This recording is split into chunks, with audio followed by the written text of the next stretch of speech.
அஷ்டாவக்ர கீதை முதல் அத்தியாயம் முதல் பாடல். ஜனகர்: இறைவா, ஞானத்தையும் முக்தியையும் பற்றின்மையையும் பெறுவது எப்படி என்று எனக்கு கூறி அருளல் வேண்டும்.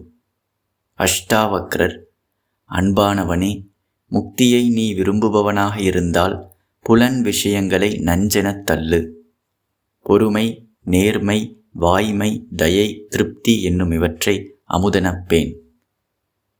அஷ்டாவக்ர கீதை அப்படிங்கிற இந்த நூல் மகாராஜாவாக இருந்த ஜனகருக்கும் ஞானியாக இருந்த அஷ்டாவக்ரருக்கும் நடந்த ஒரு கேள்வி பதில் உரையாடல். இங்கே சிஷ்யனாக இருந்து கேள்வி கேட்பது, ஞானத்தை விரும்பி கேள்வி கேட்பது ஜனக மகாராஜா. குருவாக இருந்து இந்த சந்தேகத்தை தெளிய வைத்து ஞானத்தில் நிலைநிறுத்துவது, சிஷ்யனை ஞானத்தில் நிலைநிறுத்துவது அஷ்டாவக்ரர். இங்கே முதல் பாடல், முதல் அத்தியாயத்தின் முதல் பாடல், ஜனக மகாராஜா கேள்வி கேட்கிறார். அஷ்டாவக்ரரிடம், தன்னுடைய குருவினிடம் கேள்வி கேட்கிறார். இறைவா, ஞானத்தையும் முக்தியையும் பற்றின்மையையும் பெறுவது எப்படி என்று எனக்கு கூறி அருளல் வேண்டும். முதல் கேள்வியிலேயே ஜனக மகாராஜா ஒரு முமுக்ஷு, உத்தம அதிகாரி அப்படிங்கிறது நமக்கு தெரியும். அவர் என்ன விதமான கேள்வி கேட்கிறார்? மகாராஜாவாக இருந்து எல்லாத்தையும் அனுபவித்தவர். மகாராஜாவுக்கு இல்லாத அனுபவம் கிடையாது. எல்லாத்தையுமே அவர் அனுபவித்து பார்த்தாச்சு. பேர், புகழ், சொத்து, சொந்தம், பந்தம் எல்லாத்தையுமே அவர் அனுபவித்து பார்த்ததுக்கப்புறமா ஞானத்தை விரும்பி, ஞான பசி வந்து ஞானத்தை விரும்பி இத்தனையும் அனுபவித்து பார்த்த ஒருத்தர், ஒரு மகாராஜாவுக்கு இல்லாத எதுவுமே கிடையாது. அப்படின்னா எல்லாத்தையுமே அவர் அனுபவிச்சிட்டார். மனிதனாக பிறந்து எதையெல்லாம் அனுபவிக்க முடியுமோ அத்தனையுமே அனுபவித்து பார்த்ததுக்கு அப்புறமும் அவருடைய குறை தீரவில்லை. எல்லாம் இருந்தும் ஒரு குறை இருக்கு. குறை இன்னும் தீரலை. மனக்குறை, உள்ளத்தில் இருக்கக்கூடிய குறை, நிறைவு எனக்கு இன்னும் வரலை, நிம்மதி வரலை, இத்தனை இருந்தும் எனக்கு நிம்மதி இல்லை அப்படின்னு மகாராஜா இனி என்ன முடிவு பண்ணுறாரு? ஞானத்தை அடைந்தால்தான் எனக்கு நிம்மதி வரும்.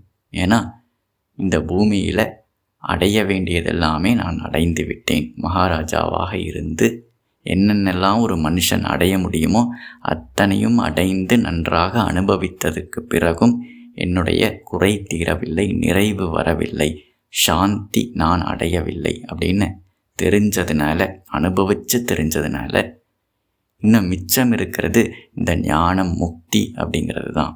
அப்போ அதுலையாவது எனக்கு நிறைவு கிடைக்குமா அப்படின்னு இந்த ஞானத்திற்கான பசி வந்ததுக்கப்புறம் இந்த கேள்வியை கேட்குறார். யாருக்கு ஞானத்திற்கான பசி வருதோ அவர் உத்தம அதிகாரி, முமுக்ஷு.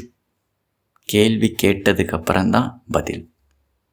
பசி வந்தவங்களுக்கு தான் சாப்பாடு நாம் பரிமாறணும் அப்படிங்கிறது தான் இந்த குரு பரம்பரை. அப்படிங்கிறவங்க சாதாரணமாக போய் எல்லாத்துக்கும் உபதேசம் பண்ண மாட்டாங்க. வாங்க, உங்களுக்கு நான் ஞானத்தை கொடுக்குறேன், நிம்மதியை கொடுக்குறேன், பேரானந்தத்தை கொடுக்குறேன் அப்படின்ட்டு குரு யாருக்கும் போய் வலுக்கட்டாயமாக அவங்களுக்கு உபதேசம் பண்ண மாட்டாங்க. யாருக்கு ஞானத்திற்கான பசி இருக்குதோ அவர்களுக்கு உபதேசம் செய்தால்தான் அவங்க அதை கரெக்டாக ரிசீவ் பண்ணுவாங்க, டைஜஸ்ட் பண்ணுவாங்க, அதுக்கு மதிப்பு கொடுப்பாங்க. அதனால் முதல்ல கேள்வி, இறைவா, ஞானத்தையும் முக்தியையும் பற்றின்மையும் பெறுவது எப்படி என்று எனக்கு கூறி அருளல் வேண்டும். ஜனக மகாராஜா ஒரு உத்தம அதிகாரியாக, முமுக்ஷுவாக இருந்ததுனால சரியான கேள்வியை டைரக்டாக கேட்குறார். இதுக்கு மேலே டைரக்டாக சரியான கேள்வி ஒரு மனிதனால் கேட்க முடியாது. மகாராஜாவாக இருந்துக்கிட்டு நான் இன்னும் 2-3 ராஜ்யத்தை பிடிக்கணும், என் பொண்ணுக்கு இன்னும் கல்யாணம் ஆகலை, அவங்களுக்கு எப்படி கல்யாணம் பண்ணி வைக்கிறது, ஆன்மீகத்தில் பயிற்சிகள்லாம் எப்படி பண்ணுறது, இந்த மாதிரியெல்லாம் உலகத்தை பற்றின விஷயமோ ஆன்மீக பயிற்சிகளை பற்றின விஷயத்தையோ அவர் கேட்கல. ஏன்னா இதை எல்லாத்தையும் ஏற்கனவே அவர் செய்து பார்த்தாச்சு. உலகத்தில் அடைய வேண்டியதெல்லாம் அடைஞ்சு பார்த்தாச்சு. ஆன்மீக பயிற்சிகள் பலவற்றை செய்து பார்த்தாச்சு. கடைசியான ஒரு கேள்வி, மனிதன் கேட்கக்கூடிய கடைசி கேள்வி இதுவாகத்தான் இருக்கும். இறைவா, ஞானத்தை, முக்தியையும் பற்றின்மையையும் அடைவது எப்படி? எல்லாத்தையும் பற்றி பற்றி பார்த்தாச்சு. இந்த உலகத்தில் பற்ற வேண்டியதெல்லாம் பற்றி பார்த்தாச்சு. இனி பற்றின்மையை அடைவது எப்படி? அடைய வேண்டியதெல்லாம் அடைஞ்சு அனுபவித்து பார்த்தாச்சு. இனி இதிலிருந்து முக்தியை அடைகிறது எப்படி? எதையோ தெரிஞ்சு பார்த்தாச்சு. இந்த உலகத்தில் இனி என்னுடைய உண்மையான ஸ்வரூபத்தை தெரிந்து கொள்வது எப்படி? அப்போ இந்த உலகத்தை அனுபவித்து அலுத்து போய் போர் அடித்து போய் வெறுத்து போய் ஒரு மனிதன் கேள்வி கேட்கக்கூடிய கேள்வி, ஞானம், முக்தி, பற்றின்மையை அடைவது எப்படி? இப்படி இந்த உலகத்துக்கான பசி ஆறிப்போய் உலகத்தில் இதெல்லாம் எல்லாம் சாப்பிட்டு அனுபவித்து அதுக்கப்புறம் போதும் அப்படின்னு, உலக விஷயங்கள் எனக்கு போதும், இதிலிருந்து முக்தி அடைந்து நிம்மதியாக இருப்பது எப்படி அப்படின்னு ஒருவர் இந்த நிலைக்கு, இந்த ஒரு பசிக்கு எப்போ வர்றாரோ அப்போ தான் இந்த வேதாந்தம், ஞான விசாரம், ஞான உபதேசம் செய்ய முடியும், செய்ய வேண்டும். அதுக்குத்தான் அஷ்டாவக்கரர் காத்துக்கிட்டு இருக்கிறார். சரியான கேள்வியை இப்போ ஜனகர் கேட்டுட்டார். இதிலிருந்து அவருக்கு ஞானத்திற்கான பசி இருக்குது. அதனால தான் பாத்திரம் அறிந்து பிச்சையிடணும். கோயிலுக்கு போய் தட்சிணாமூர்த்திக்கிட்ட நாம் ஞானத்தை கேட்குறோமா, இல்லை உலக விஷயங்களை கேட்குறோமா? எதை கேட்குறோமோ அதை குரு அருளுவார். அஷ்டாவக்கரர் அவரிடம் ஜனகர் ஞானத்தை பற்றி கேட்கிறார். ஞான பசி, அவருடைய பிச்சை பாத்திரம் ஞானத்தினால மட்டுமே நிரம்பும், வேற எதை போட்டாலும் அவர் ஏற்றுக்க மாட்டார் அப்படிங்கிற ஒரு உத்தம அதிகாரித்துவம் அவருடைய முதல் கேள்வியிலிருந்து நமக்கு வெளிப்படுகிறது. அப்போ ஜனக மகாராஜாவிற்கு ஞானத்திற்கான பசி வருவது தான் இங்கே முக்கியமான விஷயம்.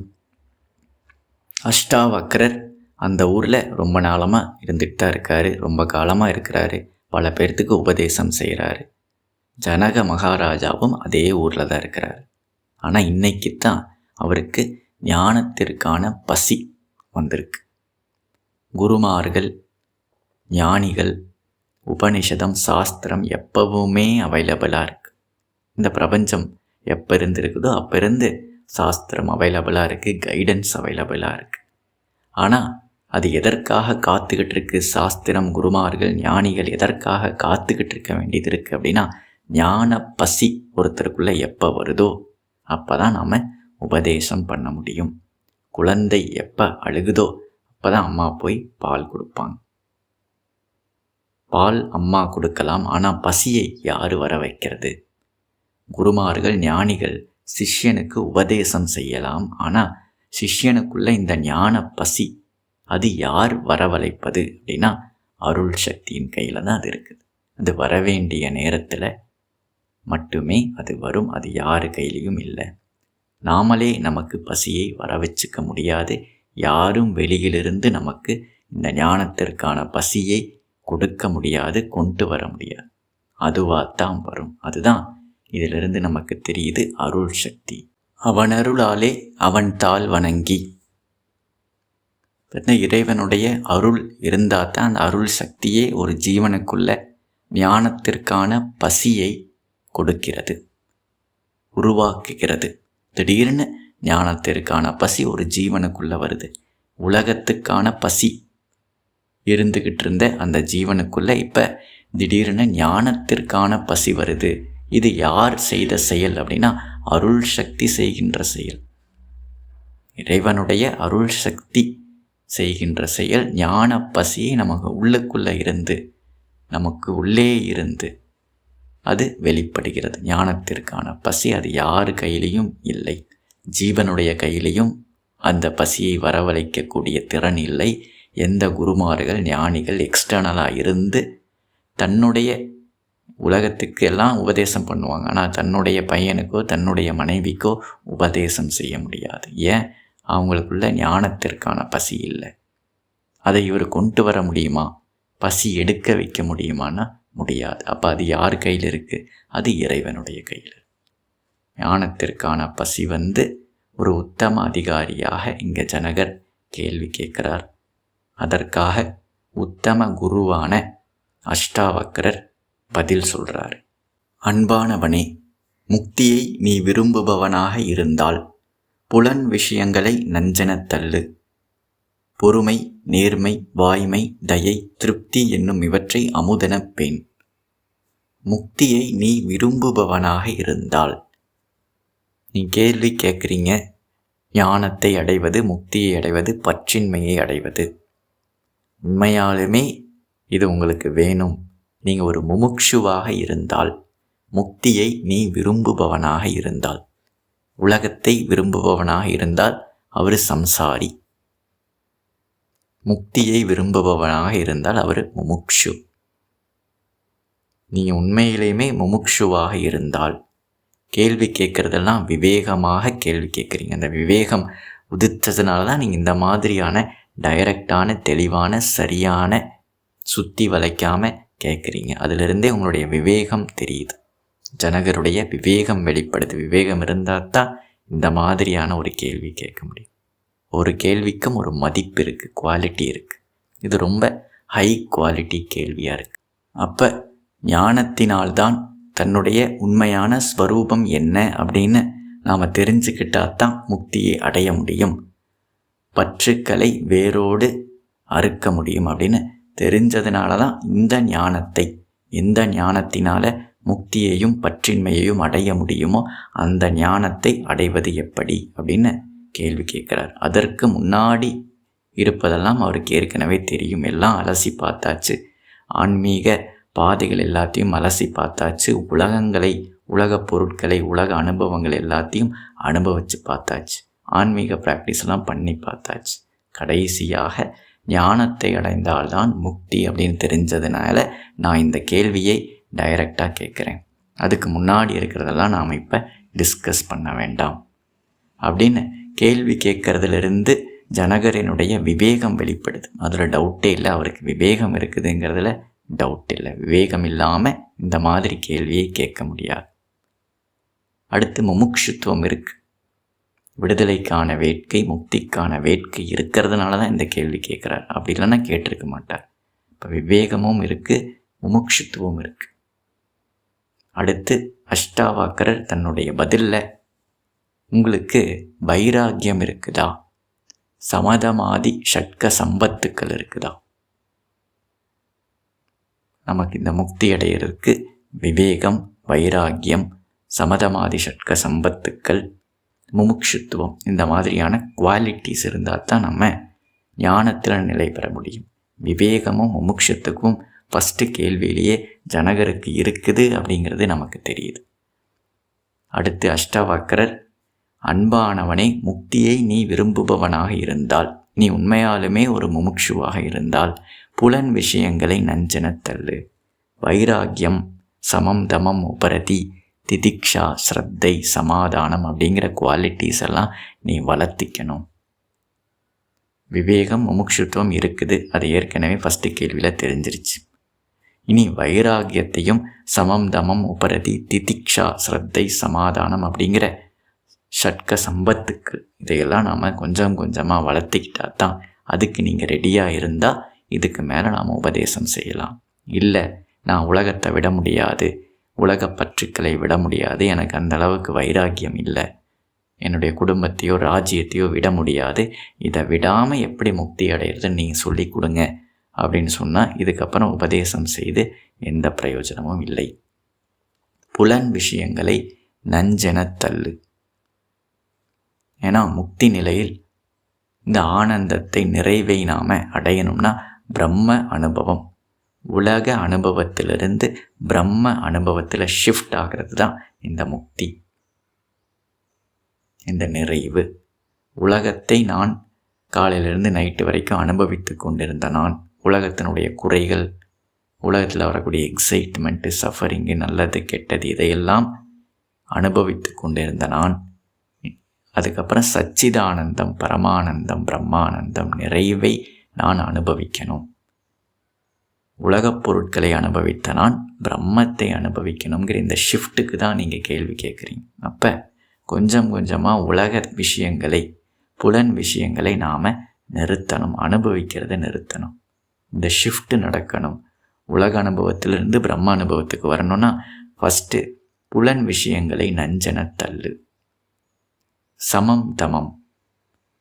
சமம் அப்படின்னா இந்த மனதை கண்ட்ரோல் பண்ணுறது, தமம் அப்படின்னா புலன்களை கண்ட்ரோல் பண்ணுறது. இது எல்லாத்தையும் கொஞ்சம் கண்ட்ரோலில் வச்சுக்கணும். ஏன்னா உலகம் அப்படிங்கிறது இந்த கதவுகள் மூலமாக, புலன்கள் அப்படிங்கிற இந்த கதவுகள் மூலமாக தான் நமக்குள்ளே என்டர் ஆகுது. நாம் 95% உலகத்தை நம்ம புலன்களுக்கு வெளியிலேயே நிறுத்த முடியும். எப்படி ஒரு விஐபி, ஒரு அரசியல்வாதியோ, ஒரு பெரிய ஆக்டரோ, பிரைம் மினிஸ்டர், சீஃப் மினிஸ்டர் யாராவது ஒருத்தர் இருக்கிறாங்க அப்படின்னா அந்த பெரிய விஐபி வீட்டிலெல்லாம் எப்போவுமே ஒரு வாட்ச்மேன் இருப்பார். சாதாரண மிடில் கிளாஸு இருக்கிறவங்களாம் வாட்ச்மேன் வச்சுக்க மாட்டாங்க. ஆனால் விஐபி கேட்டில் ஒரு வாட்ச்மேன் வச்சுருப்பார். எதுக்கு அவங்க அந்த மாதிரி வச்சுருக்குறாங்க? அவங்கள பார்க்குறதுக்கு ஆயிரக்கணக்கான பேர் டெய்லி வருவாங்க. வாட்ச்மேன் இல்லை அப்படின்னா எல்லோரும் வீட்டுக்குள்ளே வந்துடுவாங்க. அப்புறம் அந்த விஐபி வீட்டுக்குள்ளே வந்தவரை டீல் பண்ணுறதுக்கே அவருக்கு முழு நாளும் எனர்ஜியும் போயிடும். அவர் எந்த வேலையுமே செய்ய முடியாது. அதுக்கு ஒரு 5000 10,000த்துக்கு சம்பளத்தில் ஒரு வாட்ச்மேனை உட்கார வச்சா 95% பிரச்சனையை வாட்ச்மேனே டீல் பண்ணிடுவார். இந்த டைம்லேருந்து இந்த டைம் வரைக்கும் ஐயாவை பார்க்க முடியாதுங்க, நீங்கள் ஐடி கார்டு வச்சுருக்கீங்களா, இன்றைக்கி அவர் யாரையும் பார்க்க மாட்டார், இந்த டைமில் பார்க்க மாட்டாருன்ட்டு 95% பிரச்சனையை அவர் கேட்டுக்கு வெளியிலேயே டீல் பண்ணி அனுப்பிடுவார். இப்போ அந்த விஐபியினுடைய வீடு எம்டியாக, ஸ்பேஷியஸாக, சத்தம் இல்லாமல் நிம்மதியாக இருக்கணும் அப்படின்னா கேட்டில் ஒரு வாட்ச்மேனை வச்சா அதுதான் 95% பிரச்சனையை, கூச்சல் இறைச்சலை தவிர்க்க ஒரு வாட்ச்மேன் கேட்டிலே வச்சிட்டோம்னா கேட்டுக்கு வெளியிலேயே நம்ம நிறுத்திடலாம். அந்த மாதிரி சமம் தமம் அப்படிங்கிற இந்த குவாலிட்டிஸ் இருந்ததுன்னா நாம் நம்மளுடைய அனுபவத்தில் பிரம்மானந்தம், நிம்மதி, சாந்தி, அமைதி வேணும்னு நம்ம வீட்டுக்குள்ளே நம்மளுடைய அனுபவத்தில் இந்த அமைதி, சாந்தி, நிம்மதி, நிறைவு வேணும்னு நாம் எதிர்பார்க்குறோம். இப்போ என்னவா இருக்குது? இப்போ ஒரே கூச்சல், குழப்பம், குறை, நிறை, எக்ஸைட்மெண்ட்டு, சஃபரிங், உலக அனுபவமாக இருக்குது. விஐபியினுடைய வீட்டுக்குள்ளே வாட்ச்மேன் இல்லைன்னா ஒரே கூச்சல், குழப்பம், பிரச்சனையாக இருக்குது. வாட்ச்மேனை வச்சா 95% பிரச்சனையை அவர் கேட்டுக்கு வெளியிலே நிறுத்திடுவார். இப்போ சமம் தமம் அப்படிங்கிற இந்த சென்ஸ் கண்ட்ரோல், மைண்ட் கண்ட்ரோல், புலனடக்கம், மன அடக்கம், இந்த 2 குவாலிட்டிஸ் இருந்துச்சுனாலே ஞானமெல்லாம் தேவையில்லை. 95% பிரச்சனையை, உலகத்தினால் வரக்கூடிய பிரச்சனையை இந்த புலனடக்கம், மன அடக்கம், இந்த 2 குவாலிட்டிஸ் இருந்துச்சுனாலே 95% உலகத்தை நாம் கேட்டுக்கு வெளியிலேயே, உடம்புக்கு வெளியிலேயே நாம் கட் பண்ணிடலாம். பெரிய பெரிய ஞானமெல்லாம் இந்த 95% டீல் பண்ணுறதுக்கு தேவையில்லை. விஐபி அவர் ஒரு பெரிய ஆள், நிறைய ஸ்கில்ஃபுல்லாக இருக்கார். அவருடைய ஸ்கில்லை 95% மக்களை டீல் பண்ணுறதுக்கு தேவையில்லை. அதுக்கு ஒரு 10,000 ரூபாய்க்கு வாட்ச்மேன் இருந்தாலே அவரே 95% டீல் பண்ணிடுவார். அந்த மாதிரி மன அடக்கம், புலனடக்கம் இருந்தாலே 95% உலகத்தில் வரக்கூடிய பிரச்சனை நாம் தவிர்க்க முடியும். தேவையில்லாததை பார்க்கறது, தேவையில்லாததை கேட்குறது, தேவையில்லாததை பேசுகிறது, தேவையில்லாமல் சாப்பிட்றது, இதையெல்லாம் விட்டுட்டாலே 95% விடுதலை இதிலேயே நமக்கு கிடைச்சிரும். மன அடக்கம், வெளியிலிருந்து எதுவுமே நான் பார்க்கல, கேட்கல, ஆனால் என்னுடைய மனசையே நான் பழைய விஷயங்களை பற்றி யோசித்து பார்க்குறேன், ஃப்யூச்சரை பற்றி யோசித்து பார்க்குறேன். இந்த மாதிரி மனசை தேவையில்லாமல் நாம் ஆப்ரேட் பண்ணிக்கிட்டு இருக்கிறோம். இதை நாம் கொஞ்சம் அடக்கி, புலன்களையும் அடக்கி, மனசையும் அடக்கி ஒருமுகப்படுத்தினாலே 95% விடுதலை உங்களுக்கு கிடச்சிருச்சு. உலகத்திலிருந்து விடுதலை. புலன்கள் மூலமாக வெளி உலகத்தை நாம் உள்ளே எடுத்துக்கலை. மனம் மூலமாக நமக்குள்ளேயே ஒரு உலகத்தை கற்பனை செய்யலை, இமேஜின் பண்ணலை. இந்த 2ஐயும் நாம் கட்டுப்படுத்திட்டோம்னா மீதி இருக்கிறது பிராரப்தம். பிராப்தப்படி சில விஷயங்களை நாம் பார்த்தே ஆகணும், சாப்பிட்டே ஆகணும், கேட்டே ஆகணும், நினைத்தே ஆகணும்னு இருக்கும். அது ஒரு 5% தான். பிராரப்தத்துக்கு மேலே நாம் தேவையில்லாமல் எக்ஸ்ட்ராவாக வாலண்டியராக போய் மாட்டிக்கிறது தான் 95%. எல்லாத்தையும் கட் பண்ணிவிட்டு எசென்ஷியல் பேர் மினிமம் சர்வைவல் மோட், நான் உயிரோடு இருக்கிறதுக்கு, இந்த உடம்பு உயிரோடு இருக்கிறதுக்கு என்னென்ன நான் பார்க்கணுமோ, எதை கேட்கணுமோ, எதை சாப்பிடணுமோ அதை மட்டும் நான் அலோவ் பண்ணுவேன்.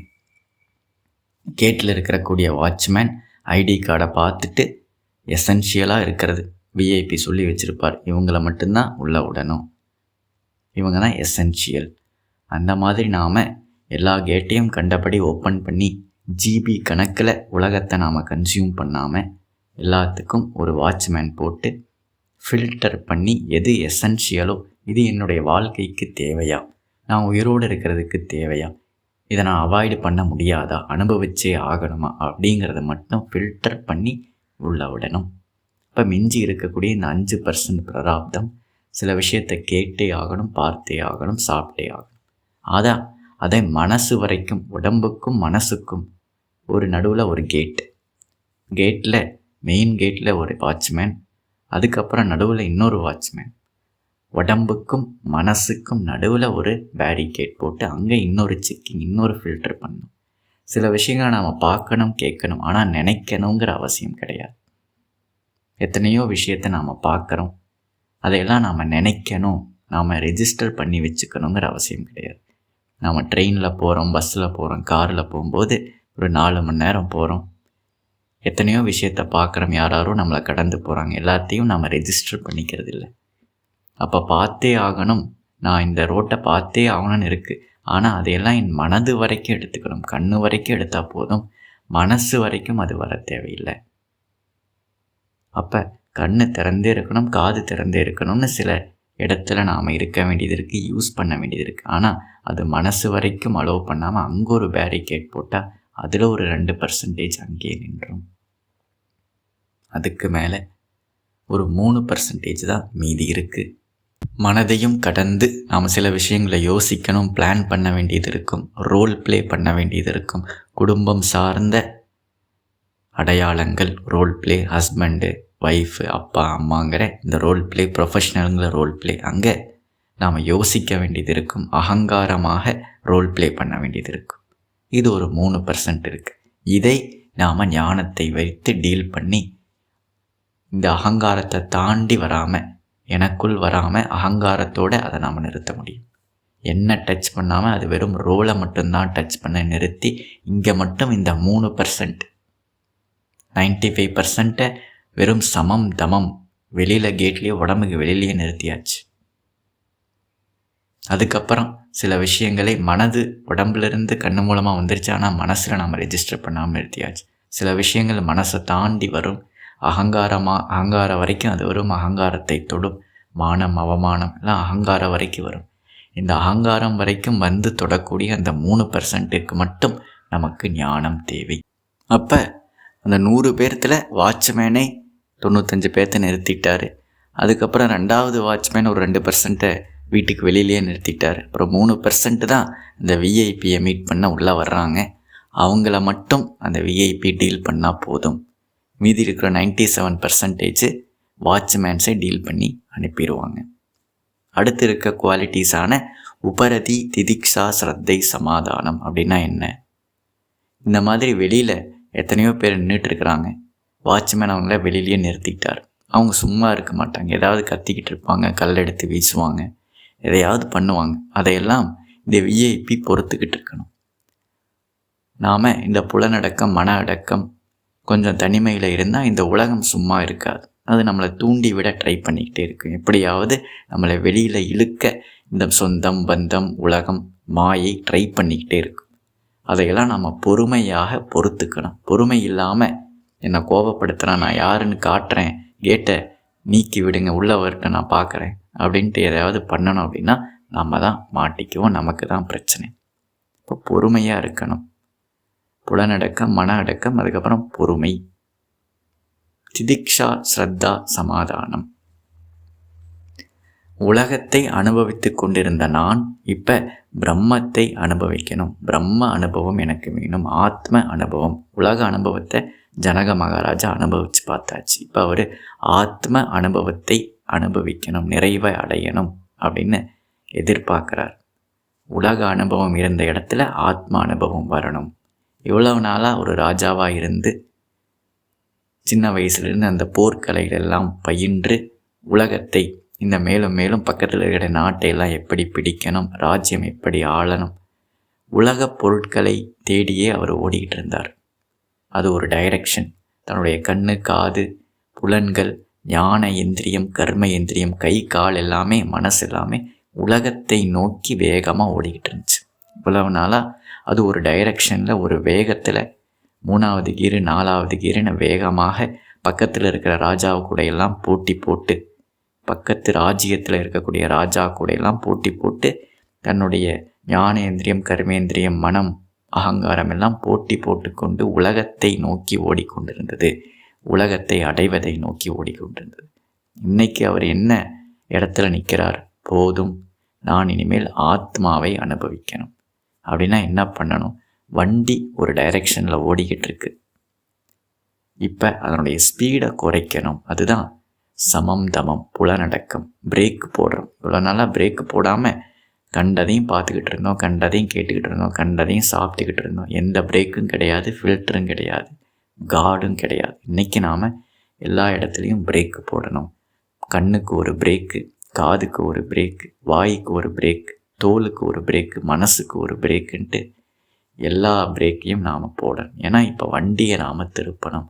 உலகத்தை நோக்கி ஓடிக்கொண்டிருந்த வண்டியை திருப்பி அது எங்கிருந்து ஸ்டார்ட் ஆச்சோ தன்னுடைய எசன்ஸ், கோர், ஆத்மா, கடவுள் உள்கடந்து போகணும். வெளியில் போகக்கூடாது, உள்ளே போகணும். அப்படின்றதுனால வண்டியை நாம் யூ-டர்ன் எடுக்கணும். யூ-டர்ன் எடுக்கிறதுக்கு முன்னாடி நாம் என்ன பண்ணணும்? ஸ்பீடை குறைக்கணும்.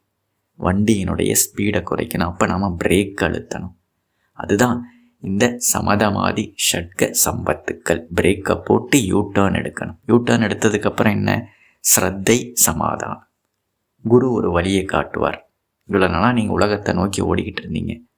இப்போ நீங்கள் யூ-டர்ன் எடுத்து நிறுத்திக்கிட்டீங்க. பிரேக்கெல்லாம் போட்டு கரெக்டாக புலனடக்கம், மனநடக்கம், பொறுமை எல்லாம் இருந்து யூ-டர்ன் எடுத்து நிறுத்திட்டீங்க. உங்கள் கூட வந்தவங்கெல்லாம் முன்னாடி போயிட்டாங்க. அவங்கெல்லாம் கூப்பிட்டாங்க, இருந்து நீங்கள் போகலை.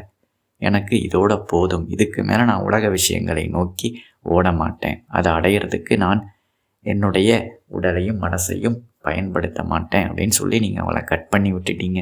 கூட வந்தவங்களாம் முன்னாடி போயிட்டாங்க. நீங்கள் பிரேக்கை போட்டு யூ-டர்ன் எடுத்து நிறுத்திட்டீங்க. இப்போ குருவின் மீது ஸ்ரத்தை, சாஸ்திரத்தின் மீது ஸ்ரத்தை, அது காட்டக்கூடிய வழி, அது ஒரு மேப் போட்டு கொடுக்கும். அந்த வழியில் சமாதானம், கான்சன்ட்ரேட்டட் மைண்டோட ஸ்ரத்தை, சமாதானம், அந்த மேப்பை நீங்கள் நம்பணும். குரு சொல்கிறாரு, இந்த பாதையில் நீங்கள் போனீங்கன்னா நீங்கள் விரும்பக்கூடிய அந்த ஆத்மானந்தம், பிரம்மானந்தம், ஞானம் எல்லாமே கிடைக்கும் அப்படின்னு ஒரு மேப்பு போட்டு கொடுக்குறாரு. அதுக்கு மேலே ஒரு ஸ்ரத்தை இருக்குது. அதுக்கப்புறம் சமாதானம், கான்சன்ட்ரேட்டட் மைண்ட், ஒருமுகப்பட்ட மைண்டோடு நீங்கள் அந்த பாதையில் முன்னோக்கி போகணும். இப்போ நீங்கள் ஆக்சிலரேட்டர் அழுத்தணும். யூ-டர்ன் எடுக்கும்போது ஃபஸ்ட்டு பிரேக்கை போட்டோம், ஆக்சிலேட்டரை குறைச்சோம். யூ-டர்ன் எடுத்ததுக்கப்புறமா பிரேக்கிலிருந்து கால் எடுத்து இப்போ புதிய பாதையில் நாம் ஆக்சிலேட்டரை அழுத்தணும், கீரை மாற்றணும். ஆன்மீக பாதையில் தன்னை நோக்கி போகக்கூடிய இந்த டைரெக்ஷனில் நாம் வேகமாக போகணும், உற்சாகமாக போகணும். அதுக்கு தான் இந்த குவாலிட்டிஸ் எல்லாம் தேவை. இது இல்லாமல் ஞானத்தை அடைய முடியாது. நான் பிரேக்கையும் போட மாட்டேன், யூ-டர்னும் எடுக்க மாட்டேன், எனக்கு ஸ்ரத்தையே கிடையாது, ஒருமுகப்பட மாட்டேன், ஆனால் எனக்கு ஞானம் வேணும் அப்படின்னா வராது. ஏன்னா நாம் போய்கிட்டு இருக்கக்கூடிய டைரெக்ஷன், உலகத்தை நோக்கி போயிட்டுருக்கிற டைரெக்ஷனில் எக்ஸாக்ட் ஆப்போசிட்டில் தான் ஞானம் இருக்குது, ஆனந்தம் இருக்குது, நிம்மதி இருக்குது. பிரேக்கை போடாமல், யூ-டர்ன் எடுக்காமல், ஸ்ரத்தை இல்லாமல் நாம் இதை அடைய முடியாது. அப்படின்றதுனால அஷ்டாவாக்கரர் இந்த குவாலிட்டிஸ் எல்லாம் உங்கள்கிட்ட இருக்குதான்னு நீங்கள் சுய பரிசோதனை பண்ணி பார்த்துக்குங்க. அப்படி இருந்துச்சுன்னா மேலே நாம் உபதேசத்தை கண்டினியூ பண்ணுவோம். அப்படி இல்லைன்னா உபதேசம் பண்ணி எந்த பிரயோஜனமும் கிடையாது. சும்மா அது நாலேஜாக தான் இருக்கும். உங்களுடைய அறிவில் ஏதோ 4 வார்த்தையை கேட்டு வச்சுருப்பீங்களோ தவிர எந்த அனுபவமும் உங்களுக்கு வராது. அதனால் வேஸ்ட்டு. அதனால் இப்போவே நீங்கள் விவேகமும் முமுட்சுத்துவம் இருக்குதுன்னு ப்ரூவ் பண்ணிட்டீங்க. ஆனால் சமதமாதி ஷட்கம் இருக்குதா அப்படின்னு நீங்கள் சுய பரிசோதனை பண்ணி பார்த்துக்குங்க. பிரேக்கை போட முடியுமா? யூட்டர்ன் எடுக்க முடியுமா? ஸ்ரத்தை இருக்குதா, சமாதானம் இருக்குதான்னு நீங்கள் செக் பண்ணிக்கிட்டு அதுக்கு மேலே நாம் கண்டினியூ பண்ணலாம் அப்படின்னு அஷ்டாவக்கரர் முதல் உபதேசத்திலேயே செக் பண்ணுறாரு, டெஸ்ட் பண்ணுறாரு. இறுதியாக அஷ்டாவக்கர கீதை முதல் அத்தியாயம் முதல் பாடலில் ஜனகர் கேட்குறார், இறைவா, ஞானத்தையும் முக்தியையும் பற்றின்மையும் பெறுவது எப்படி என்று எனக்கு கூறி அருளல் வேண்டும். அதற்கு அஷ்டாவக்கரர், அன்பானவனே, முக்தியை நீ விரும்புபவனாக இருந்தால் புலன் விஷயங்களை நஞ்சென தள்ளு. பொறுமை, நேர்மை, வாய்மை, தயை, திருப்தி என்னும் இவற்றை அமுதனப்பேன் அப்படின்னு உபதேசம் செய்கிறார். மேலும் பாடல்களை நாம் அடுத்த பதிவில் பார்ப்போம். நன்றி.